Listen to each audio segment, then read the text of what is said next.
যে সমস্ত সংখ্যাগুলোকে P by Q আকারে লেখা যায় তাদের বলা হয় মূলদ সংখ্যা। যেমন 2/3, 1/2, এগুলো যেগুলো ভগ্নাংশ আকারে প্রকাশ করা যায়। যেমন এখানে হচ্ছে এটা হচ্ছে একটা সামান্য ভগ্নাংশ, এই টাইপের সংখ্যাগুলোকে বলা হয় মূলদ সংখ্যা। তাহলে এখানে কি 1 যদি বলি শুধুমাত্র একটা সংখ্যা 5টা কি মূলদ সংখ্যা হবে? 5টা অবশ্যই মূলদ সংখ্যা হবে, কারণ 5-এর নিচে আমি যে কোনো সময় 1 লিখতে পারি। তাহলে পি বাই ওটা পি, এটা কিউ। তারপর দেখতে হবে যে নিচেরটা যেন শূন্য না হয়, যদি শূন্য হয়ে যায় তাহলে সেটার মূলদ সংখ্যা হবে না। এবার একটা সংখ্যা হচ্ছে 0 কি মূলদ সংখ্যা?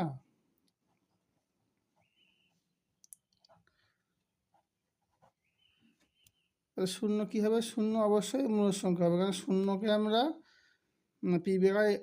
পি বাই কিউ আকারে লিখতে পারি। যেমন 0/2 লিখতে পারি। শূন্যর নিচে যে কোনো শূন্যকে যে কোনো সংখ্যা দিয়ে ভাগ করলে সেটা শূন্যই হবে। তাহলে 0 একটা হচ্ছে মূলদ সংখ্যা, কারণ শূন্যকে পি বাই কিউ আকারে প্রকাশ যাবে। পি সমান হয়ে 0, কিউ সমান তোমার যা ইচ্ছা লিখতে পারি।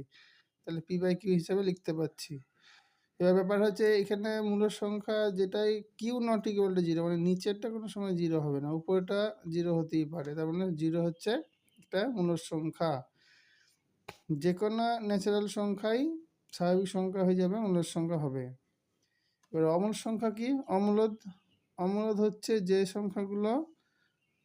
সংখ্যাগুলোকে পি বা কিউ আকারে প্রকাশ করা যায় না, সেগুলোকে হচ্ছে অমূলদ। যেমন হচ্ছে তোমার যদি একটা সংখ্যা লিখে এরকম করে 2.1231113 পরপর চলেই যাচ্ছে, এটা শেষ নয়। শেষ না থাকলে পরে কী হবে? এটাকে আমি পি বাই কিউ আকারে লিখতে পারবো না, তাহলে এটা হচ্ছে অমূলদ সংখ্যা। যেমন এখানে বলা হয় √3 মান কিন্তু আমি যদি প্রকাশ করি তাহলে কিন্তু শেষ হবে না, চলেই যাবে। তাহলে √3 মানে সেটা হবে অমূলদ সংখ্যা।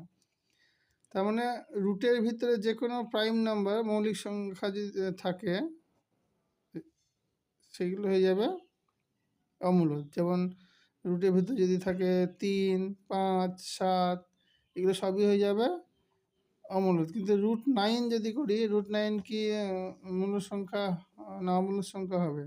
√9কে আমি লিখতে পারি √3, +-3 যদি হয় তাহলে 3 লিখছি শুধু 3। তাহলে 3তে হচ্ছে যে যেখানে রুটটা নেই, তাহলে যেগুলো রুট করা যাবে সেগুলো কিন্তু হয়ে যাবে মূলদ, আর যেগুলো রুট করা যাবে